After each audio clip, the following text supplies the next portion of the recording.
tonight's postcard takes us back to October 17, 1946. Our story this evening finds Richard Feynman, the brilliant American physicist, to be 27 years of age and somewhat recently widowed. He was utterly devastated by the loss of his soulmate, his 25-year-old wife, Arline. They shared a great love of life and a spirit of adventure. During their time together, Richard and Arline wrote many long postcards to each other. In the name of that writing tradition, it is easy to see why Feynman would compose such a postcard to his wife who was, after all, now dead. The postcard you are about to hear tonight was sealed in an envelope in 1946, and was not opened until Feynman's death in 1988.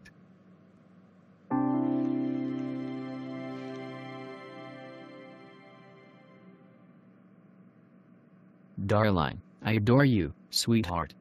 I know how much you like to hear that, but I do not only write it because you like it. I write it because it makes me warm all over inside to write it to you. It is such a terribly long time since I last wrote to you, almost 2 years, but I know you will excuse me because you understand how I am, stubborn and realistic, and I thought there was no sense to writing. But now I know, my darling wife, that it is right to do what I have delayed in doing, and that I have done so much in the past. I want to tell you I love you. I want to love you.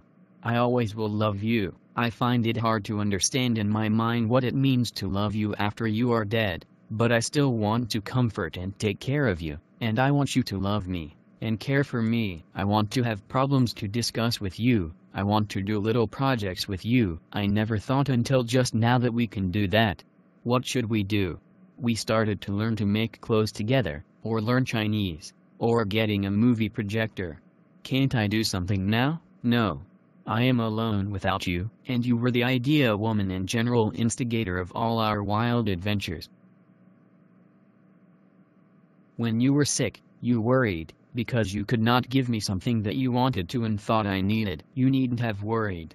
Just as I told you then, there was no real need, because I loved you in so many ways so much, and now, it is clearly even more true. You can give me nothing now, yet, I love you so that you stand in my way of loving anyone else, but I want you to stand there.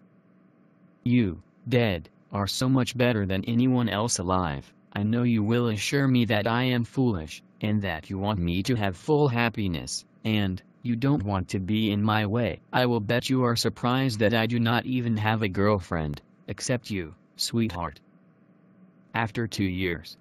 But you can't help it, darling, nor can I. I do not understand it, for I have met many girls and very nice ones, and I do not want to remain alone, but in 2 or 3 meetings they all seem ashes. You, only are left to me. Only you are real. My darling wife, I do adore you.